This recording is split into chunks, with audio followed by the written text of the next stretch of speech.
si nosotros oramos ahora? Amén. Dale un aplauso al Señor en un momento.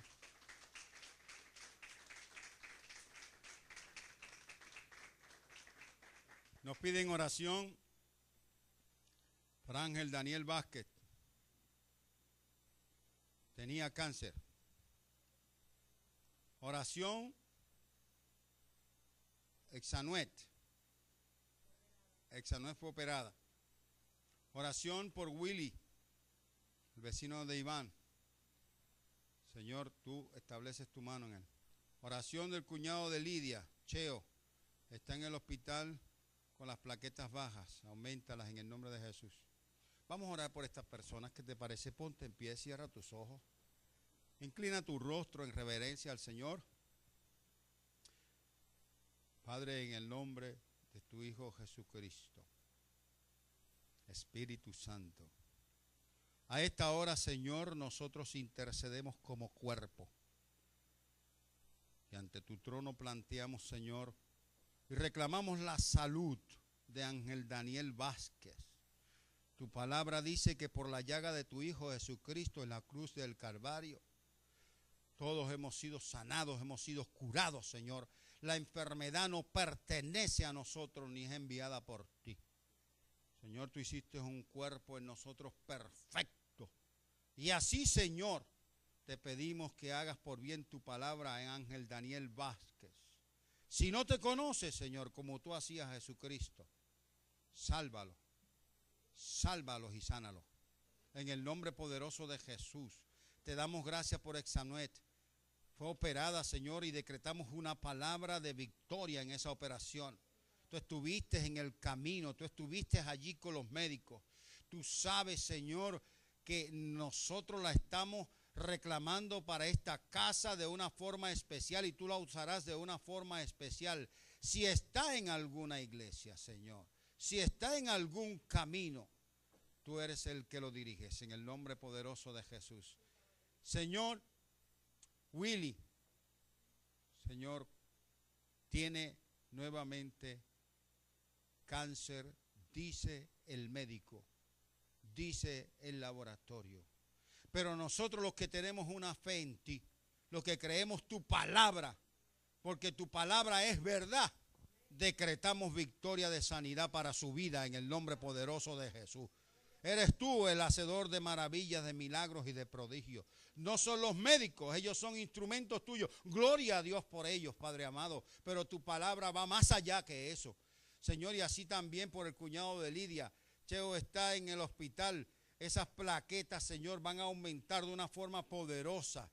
Señor, porque algo está sucediendo en su organismo, pero ese algo se quitará en el nombre poderoso de Jesús.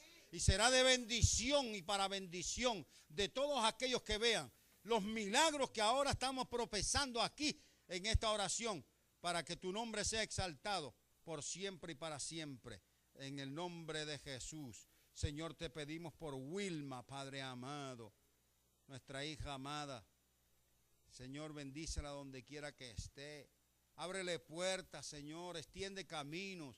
Endereza veredas, Señor, endereza, ensancha las estacas de su campaña, Padre, para que pueda estar en bien y para bien. Llévala, Señor, y que donde quiera que vaya, Señor, sea portadora como ha sido de tu gloria, de tu palabra, para que sea bendición y de bendición para todos aquellos que de algún momento dado tengan alguna conversación siquiera con ella. En el nombre de Jesús la bendecimos. Amén, amén y amén. Aleluya. Dale un aplauso al Señor.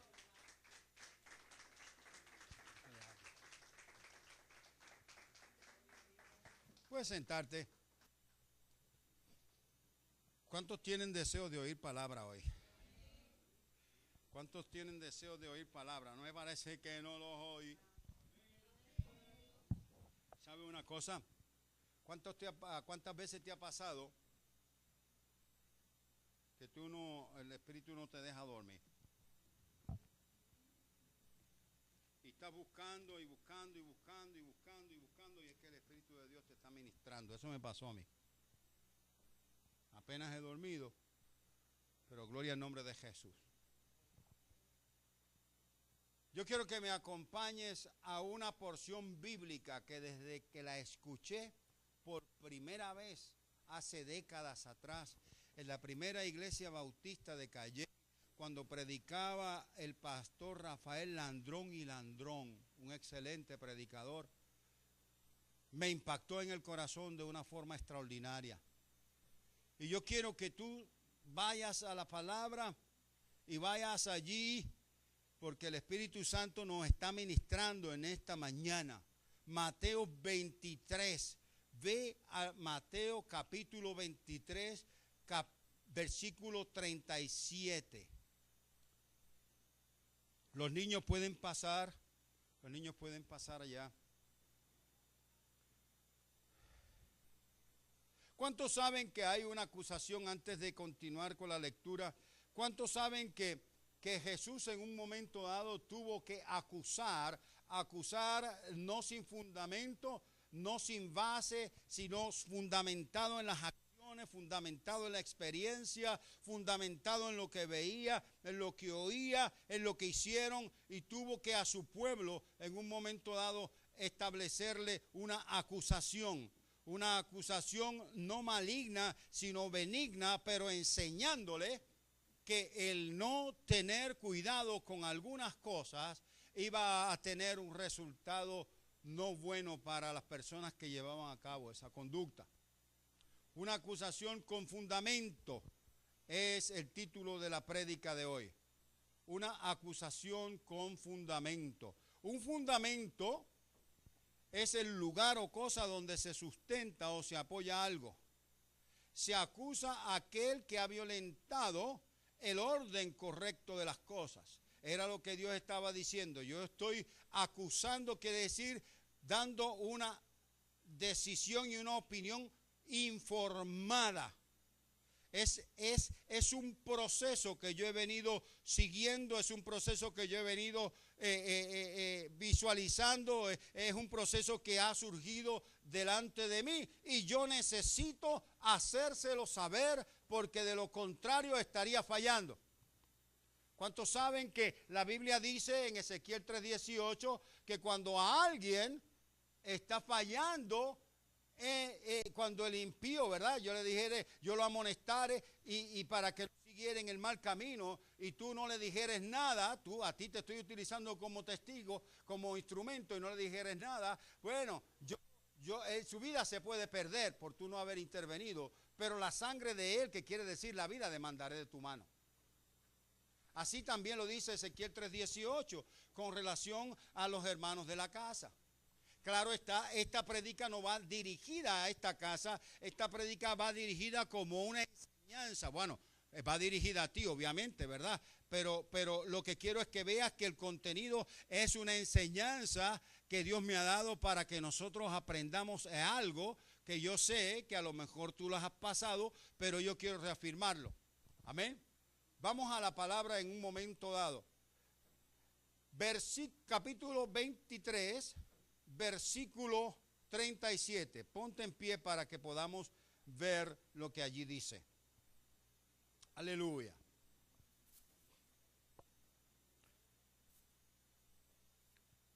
Usted cuando lea la palabra, no la lea sin ponerle atención a los signos de exclamación, a los signos de puntuación, a las comas. Porque es parte del contenido de lo que el Espíritu Santo nos quiere decir. Aquí con signos de admiración o exclamación dice: Jerusalén, Jerusalén, que matas a los profetas y apedreas a los que te son enviados. ¿Cuántas veces quise juntar a tus hijos como la gallina junta sus polluelos debajo de las alas y no quisiste? Puedes sentarte. Cuando leemos esto podemos ver que de ese versículo hay un trasfondo contextual que son los versículos que corresponden al capítulo 23, pero los versículos anteriores. es una expresión dolida de parte de Jesús.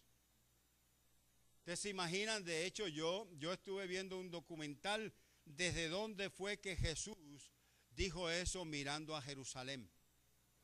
Lo dijo desde una montaña, desde una montañita. Es como pararse aquí en una montaña cerca de Sidra y decir, Sidra, Sidra. Y dar esa exclamación dolida del corazón. ¿Por qué? Porque él se estaba lamentando de la forma y manera que su pueblo escogido, que su pueblo al cual había venido, se estaba comportando. Y es cierto porque Jesús le dijo, matas a los profetas. Es decir, los que vienen a avisarte de aquellas cosas que Dios el Padre le da y el Espíritu Santo le da a los siervos de Dios para adelantarte, a percibirte, orientarte, para decirte lo que Dios tiene en sus planes para tu vida. Te lo anticipan, sea bueno, te guste o no te guste, sea excelente o no para ti, sea entendible o no para ti. Hay un propósito en la palabra del profeta cuando te dice las cosas. Nosotros los que hablamos la palabra de Dios profetizamos conforme a la palabra de Dios. Yo he dicho que hay profetas en el momento que son profetas porque predican la palabra de Dios, otros porque lo tienen como ministerio y otros porque lo tienen como oficio. En este momento dado estábamos hablando de Jesús. Jesús era el profeta que le estaba anticipando a ellos lo que el plan de Dios era para ellos. Pero dice la palabra que a los suyos vino y los suyos no le recibieron. ¿Cuántas veces tú no has ido a hablarle la palabra a alguien y te dice, sí, eso está bien, pero no ahora, más ahorita? Y gloria a Dios. Pero lo que es interesante de todo esto es que el ahora de Dios es el ahora de Dios. El ahora de Dios es para tu conveniencia. El ahora de Dios es porque Dios ha separado y comienza el reloj de lo extraordinario, de lo sobrenatural, del bienestar y de la bendición para tu vida ahora. Dios ha establecido un calendario sobrenatural y hay un reloj sobrenatural para todo aquel que acepta a Cristo. Las cosas cambian una vez tú aceptas a Cristo. Y tú dices, pero ¿qué me pasó a mí? Yo no sentí nada. Yo sencillamente fui y dije una oración que el pastor hizo y profesé la palabra como él me indicó. No pasó nada. Eso es lo que tú crees. Poco a poco te vas dando cuenta. Lo primero que hace el Espíritu Santo es que comienza a darte un sentido de paz y de libertad. Antes te sentías con una carga extraordinaria. Te sentías que no podías mirar a nadie. Te sentías que en un momento dado todo el mundo te perseguía, que nadie te quería, que te acechaban las fuerzas del mal, que tú las sentías, no las veías, pero las sentías. Estabas caminando por caminos borrascosos, oscuros, espinosos, peligrosos, etcétera, etcétera. Y cuando entregas la vida a Cristo, es como si tu corazón se abriera, es como si Dios dijera, ahora está a mi cargo y yo soy el dador de vida. Yo soy el dador de vida. Yo soy el que lo protege. Oye, a todo esto están hablando y estableciendo las órdenes en los lugares celestes, en los lugares de las fuerzas del mal, porque dice que tú no los ves, pero ellos responden al nombre de Jesús. Jesús, nombre que es sobre todo nombre, ante el cual se dobla toda rodilla, en los cielos, en la tierra y debajo de la tierra.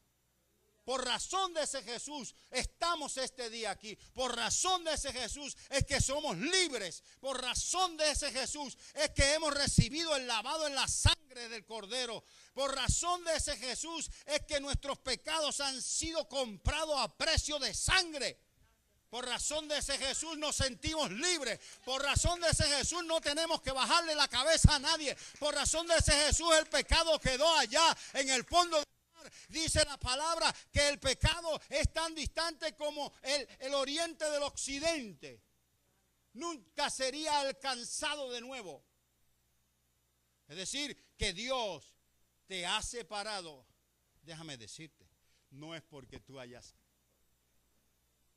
como yo digo, te hayas puesto pretty body para venir a entregar la vida a Cristo. No, es que Dios dijo, ahora es el momento, porque ahora es que yo la necesito. Ahora es que llegó el calendario espiritual de él y de ella, y de ahora en adelante ya va a haber mi poder en su vida. Lo que es extraordinario es que ahora tú también estás como los polluelitos debajo de la sala, y allí estarás seguro. La palabra lo promete, allí estarás seguro. Lo dice la palabra cuando dice, hey, ¿cuántas veces quise juntar a tus hijos como la gallina junta sus polluelos debajo de las alas y no quisiste? Porque debajo de las alas es que realmente, dice el Salmo, estarás seguro. Esta determinación que tomamos para Dios es una determinación seria. Él la toma de una forma tan y tan seria como que cuenta contigo para desarrollar el plan que Él tiene. Hay gente que está perdiendo la vida diariamente. Hay niños que están siendo maltratados. Me alarmé cuando vi que el 72% de los jóvenes menores de 13 años en Puerto Rico están siendo violados, están siendo trastocados, están siendo maltratados en este país donde nos creemos que el siglo XXI lo hemos inaugurado nosotros. Dile al que está al lado, el pastor hoy viene por la goma. No hemos hecho caso de lo que dice su palabra. Pero valga porque nosotros empezamos con autoevaluarnos. Hemos sido nosotros los que hemos permitido que las fuerzas del mal se hayan extendido a esas áreas. Porque conociendo la verdad y siendo faros de luz, no nos hemos metido en las tinieblas. Sabemos que metiéndonos en las tinieblas tienen que huir. Sabiendo que somos hijos de Dios, que estamos protegidos, cubiertos por ángeles ministradores, que cuando llega el reino de Dios, no hemos querido pisar lugares donde realmente se está adueñando el enemigo de las almas. Es necesario que sepamos que esa responsabilidad cae sobre nuestros hombros. Y me incluyo como pastor. Cae sobre nuestros hombros. Ese % tiene que bajar en el próximo lustro o en los próximos años. Y nosotros tenemos que hacer un compromiso como hijos de Dios. Tenemos que hacer un compromiso como hijas de Dios. No solamente no permitir la delincuencia en ese sentido, sino que tenemos que señalarla, pero también darle la opción de que Cristo vive, de que Cristo es amor, de que Cristo es bondad, de que el Espíritu Santo tiene un fruto que contiene amor, gozo, paz, paciencia, benignidad, bondad, fe, templanza, mansedumbre. Estamos dando características de lo que es el Espíritu de Dios. ¿Qué quiere decir que será nuestro carácter como cristiano? Amén. Ahora quiero hacer un poco de historia. El pueblo de Dios, en el pueblo de Dios, al cual Dios le estaba hablando, eran los escribas. Los escribas eran personas que en un momento dado tenían conocimiento, y se desarrolló este cuerpo de los escribas en un momento dado como las personas que tenían conocimiento de la ley de Moisés. Acuérdate que antes estaban los primeros 5 libros de Moisés que se le llamaba el Torá. Ellos eran especialistas en esto. Eran escribas, escribían, analizaban, otorgaban contratos, etcétera, etcétera. Y estas personas estaban en el grupo conjuntamente con los fariseos. Los saduceos eran un poco más complicados, porque los saduceos eran aristócratas de la época, respondían al gobierno imperial de Roma, eran los que tenían el dinero, eran los que tenían las buenas posiciones, eran los que realmente dominaban el aspecto del Sanedrín, que era lo que se llamaba el sistema de justicia en un momento dado. Jesús hace señalamiento de los escribas y los saduceos porque estaban más cercanos de ellos. Pero tomé unas notas aquí que quiero compartir contigo. Quienes eran los saduceos y los fariseos que componían la clase gobernante de Israel. Te estoy dando un aspecto histórico para que tengamos un contexto histórico bien formado. Hay muchas similitudes entre los dos grupos. Los saduceos, ricos, mantenían posición de poder, incluyendo los jefes sacerdotales y el sumo sacerdote. Ocupaban la mayoría de 70 lugares en el concilio gobernante llamado el Sanedrín. Los fariseos eran más populares en las masas. Tenían menos, pero dominaban más. Porque el que tiene las masas domina, claro está, ¿verdad? Y en ese sentido ellos estaban muy sigilosos y muy cautelosos. Religiosamente, los saduceos eran conservadores. Los fariseos que eran conservadores en algunas áreas importantes de la doctrina, ¿verdad? Le dieron algunos aspectos, creían y adoptaron algunos aspectos. Mira los que creían los saduceos y después te voy a enseñar lo que creían los fariseos. Los saduceos eran extremadamente autosuficientes al punto de negar la intervención de Dios en los asuntos de la vida diaria. ¿Tú has visto algún rico que no conoce a Dios? No estoy comparándolos, ¿verdad? Obviamente. Pero ¿has visto algún millonario que tú le hablas de Dios y como que te dice, ¿de qué tú me hablas? ¿Tú no te das cuenta que a mí no me hace falta nada? ¿Tú no te das cuenta que yo tengo las cosas fáciles? ¿De qué tú me estás hablando a mí? ¿De necesidades? Ya yo tengo todo eso cubierto. Hasta que llegue un momento dado de una enfermedad terminal.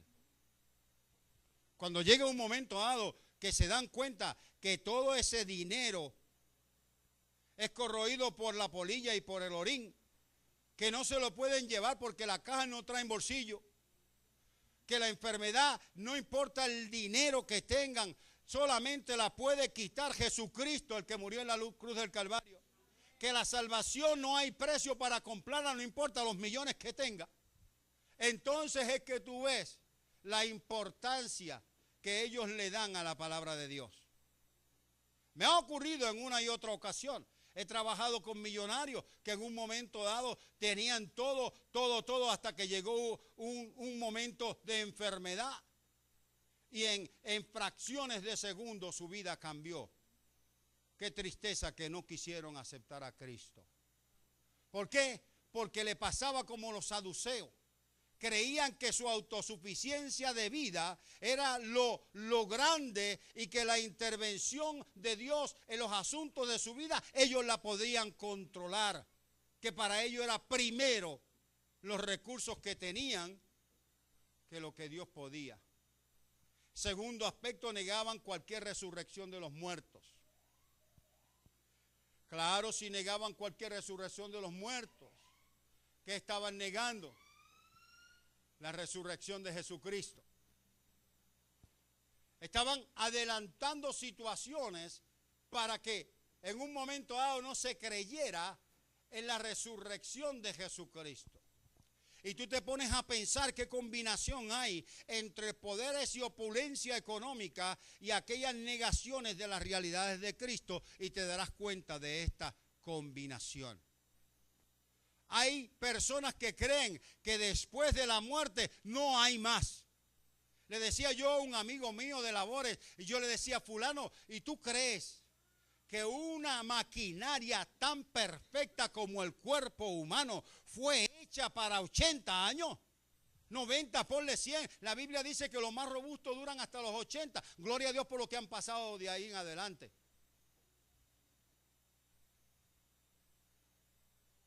Una maquinaria tan perfecta como el cuerpo, que todavía la ciencia no logra descifrar ni siquiera un 30% de lo que realmente es y cómo funciona. ¿Tú crees que va a ser para 80 años? ¿Tú crees que no va a haber una resurrección? ¿Tú crees que lo importante no es la maquinaria, sino el espíritu que hay en la maquinaria? Por eso es que hay que creer que le hay, porque es más allá de lo natural. Pero aún analizando lo natural, tiene que haber conocimiento de que una mano poderosa, de que una mano sobrenatural nos haya hecho con complejidad a tal nivel que Él solamente tiene su diseño. Alabado sea el nombre del Señor. Entonces llega el momento que los que tienen opulencia se creen que son bendecidos por el Señor. Aleluya, si así se lo creen, pero si así se lo creen deberían darle la gloria a Dios, ¿verdad que sí? Pero aquellos que no llegan a la autosuficiencia según ellos y de acuerdo a su conocimiento conforme a lo que pensaban los saduceos. Negaban también cualquier vida, la existencia del mundo espiritual. Por lo tanto, negaban la existencia de demonios y de ángeles. Los ángeles caídos los negaban, cuando la Biblia los determina claramente. Los ángeles que están al servicio del reino también los negaban. Por lo tanto, negaban los administradores. Ahora, ¿qué contraste había con relación a los saduceos con respecto a los fariseos? Los fariseos creían que Dios controlaba todas las cosas. Y no obstante, las decisiones hechas por los individuos también contribuían al curso de la vida personal. Creían en la resurrección de los muertos. Creían en una vida después de la vida, con la correspondiente recompensa y castigo sobre una base individual. ¿Qué cosa? Que toda esta gente creían que iba a haber una decisión en algún momento dado que conforme a su comportamiento iban a tener un resultado. Dios los iba a juzgar. Y Dios los estaba juzgando a vivo y en todo color, y ellos no se estaban dando cuenta. Te das cuenta que cuando el hombre quiere tener control de las cosas de Dios, su espíritu queda entenebrecido, su espíritu queda cegado. Definitivamente no puede ver más allá que lo que pueda pensar en su propia mente, y a veces su pensamiento es fallido. Y entonces ellos decían, creían en la existencia de ángeles. Eran rivales los saduceos y los fariseos en un momento dado.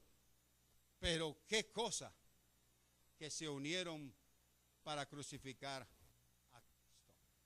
Pero qué cosa que yo le doy gracias al Señor, no por esa unión, sino porque se produjo el sacrificio conforme al plan de Dios, porque fue ahí donde se abrió la puerta de nosotros los gentiles para poder hoy estar en Kairos alabando y glorificando el nombre del Señor Jesucristo. Dale un aplauso al Señor, Él se lo merece. Aleluya, aleluya, aleluya, aleluya, aleluya. Esta parte introductoria me da base para decirte que la porción bíblica que había anteriormente, que es el contexto de esa expresión dolorosa de Jesús, Jerusalén, Jerusalén, que matas a los profetas, está sustentada en varios aspectos que nos quiere enseñar la palabra.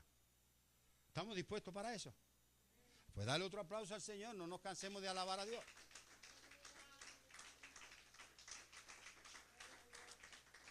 Yo creo que ustedes tienen hoy, Padre amado, en el nombre de Jesús, al número 3. Ese aplauso ahora, este aplauso que viene es para ti.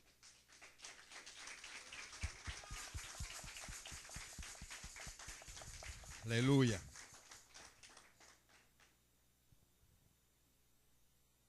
La palabra dice en primera de Juan 12, dice, mas a todos los que le recibieron, oigan bien, los que entregaron la vida a Cristo hoy, mas a todos los que le recibieron, a los que creen en su nombre, le dio potestad de ser hechos hijos de Dios. Los que entregaron la vida hoy a Cristo, haga así. Levante la mano ahí donde está. Los que entregaron la vida a Cristo, así. Dale al que está al lado así con el codito y dile, hey, ¿oíste lo que dijo el pastor? Eso lo dice la Biblia, no lo dijo el pastor. ¿Oíste lo que dijo la Biblia de mí? Que yo soy hija e hijo de... Me dio potestad, me dio poder, me dio facultad, me dio autoridad, me dio autorización para yo entrar a la familia de Dios. Aleluya. Aleluya. Jesus Christ. Las causas por las cuales Jesús le estaba hablando, entre otras, yo quiero marcar 3 cosas importantes que nosotros tenemos que saber. Para que Dios no nos señale como señaló a los escribas y a los fariseos. Para que Dios no se lamente de que nosotros estamos fuera de su cobijo porque queremos. Tenemos que tener varias cosas presentes. Tenemos que creer. Porque una de las causas por las cuales se salieron de su protección fue la incredulidad. Y lo vamos a ver en la palabra. Lo segundo es que le faltó humildad.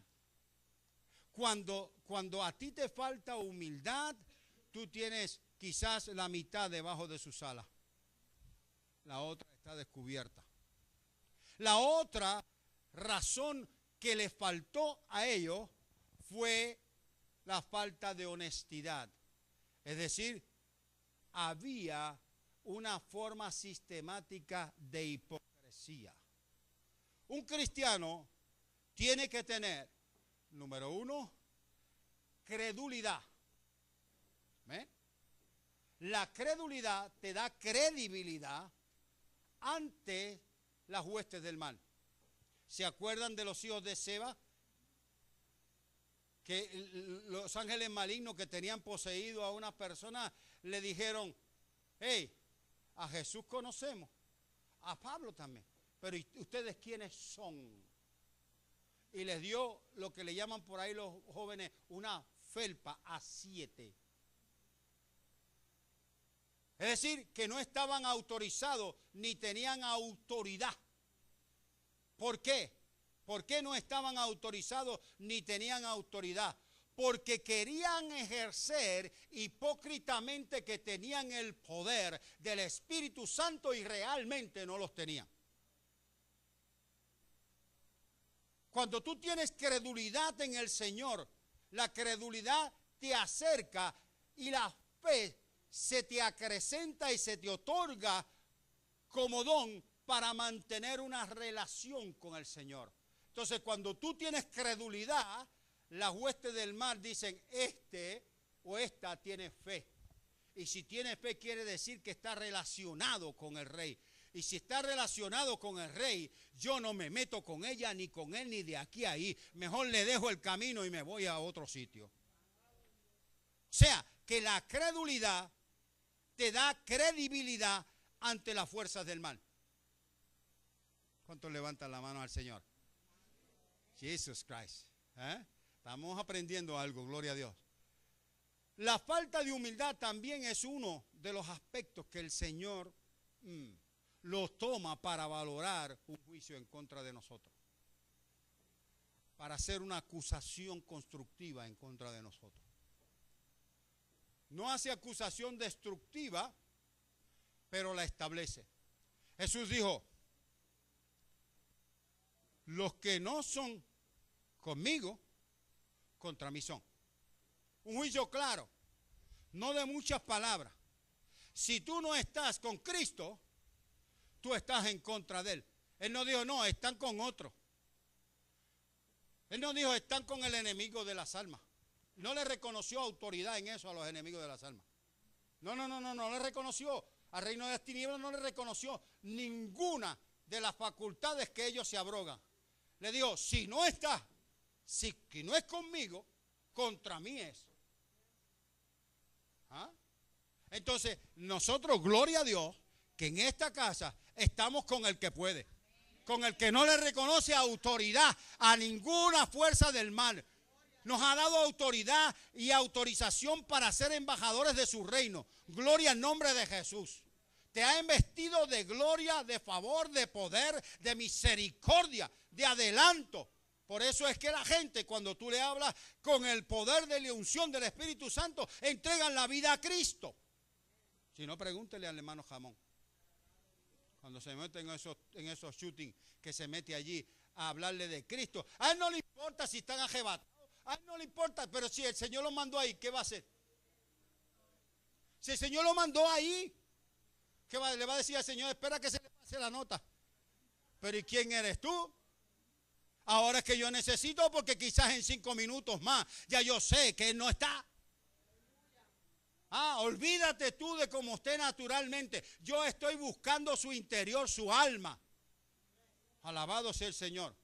Me decía un señor, mire cómo son las cosas. Estaba en una actividad con la familia y en un momento dado uno de los familiares del otro lado de allá me decía, es que yo, a pesar de yo ir a jugar y a pesar de yo estar borracho, siempre me acuesto dándole gracias a Dios.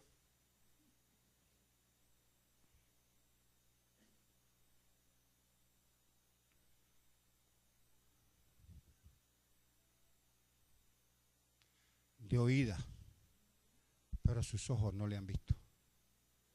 Nosotros estamos llamados a que con la ayuda del Espíritu Santo, ayudarle a quitar la venda de sus ojos. Y no es suficiente con que tú, gloria a Dios, porque te acuerdas de Él, pero Él quiere no que le ores, sino que le entregues tu vida. Después te enseñará a orar. Amén. Una palabra que tú digas es una palabra de salvación.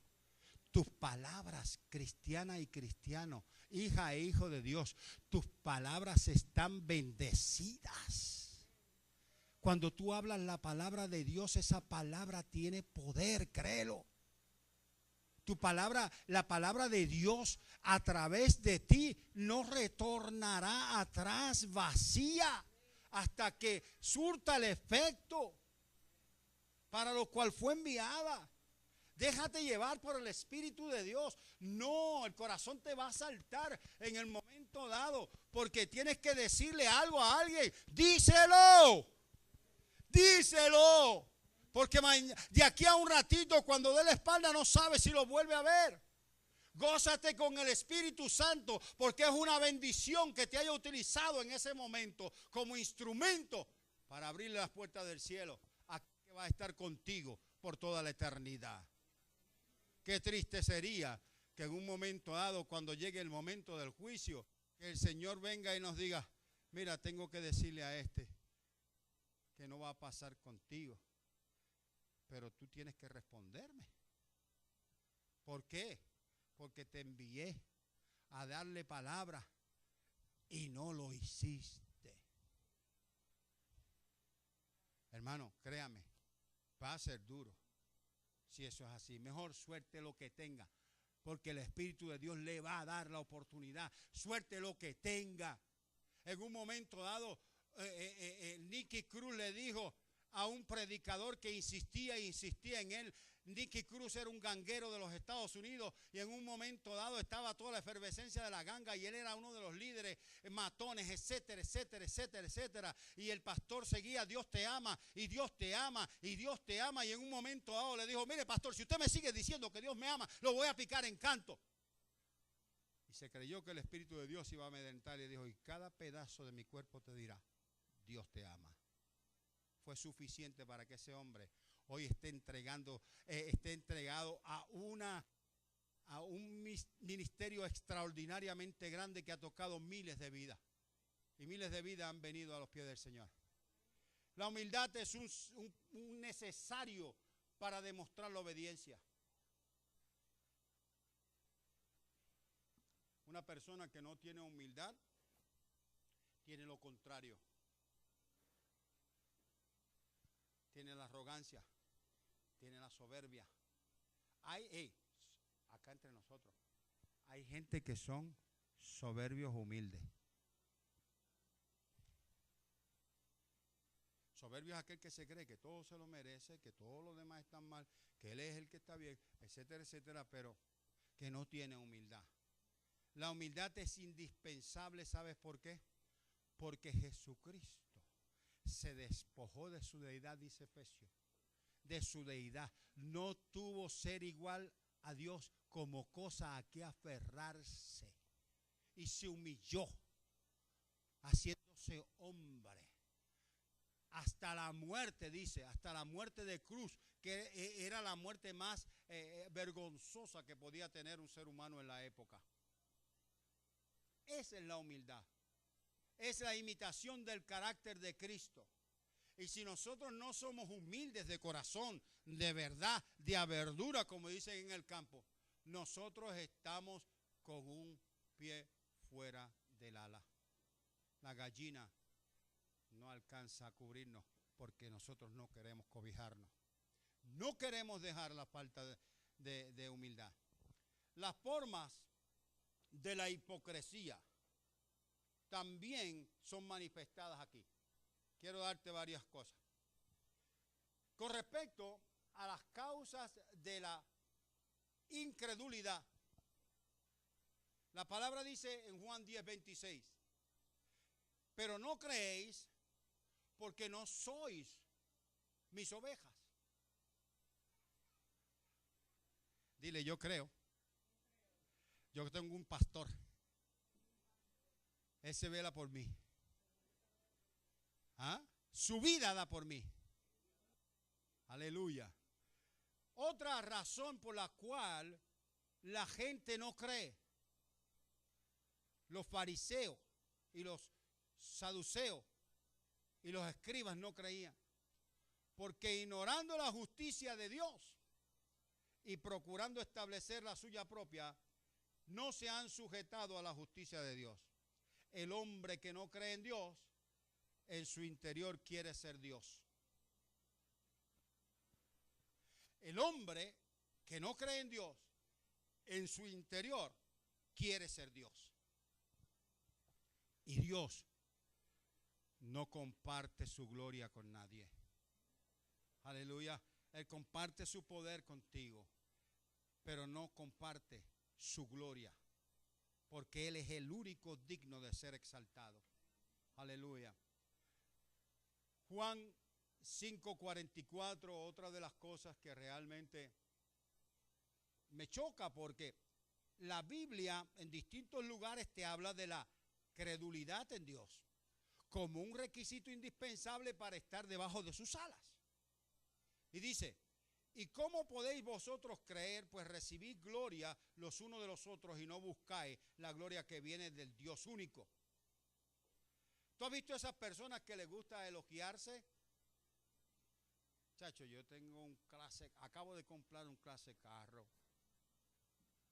Y el otro le dice, pues no, pues fíjate, yo estoy pensando comprarme un yate. Chacho, yo tengo un catamarán de aquí a allá. Hasta que a la larga uno de los dos se elogia. A la larga uno dice, wow, de verdad, invítame allá. Y ya con ese proceso ya dijo, espérate, ya lo tengo, yo tengo más dinero que él y él definitiva. Mire, hermano, acá entre nosotros, yo vivo eso a diario en mi profesión.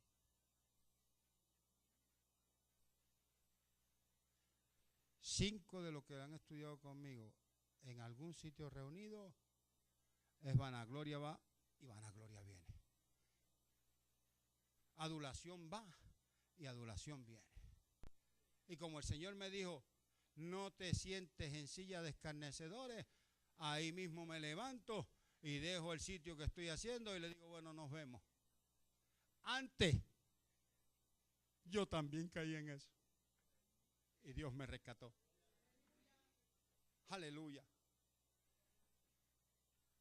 Otra de las cosas son las tradiciones. Los saduceos los jebuseos, los escribas, los fariseos, estaban siempre combinando la tradición con la Biblia.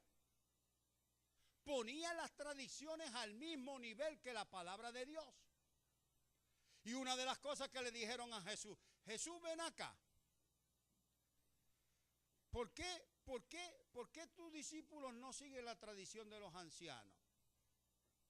¿No se lavan las manos para comerse el pan? Y yo me imagino que Jesús, así en un momento dado, dijo, ¿y dónde dice eso en la palabra?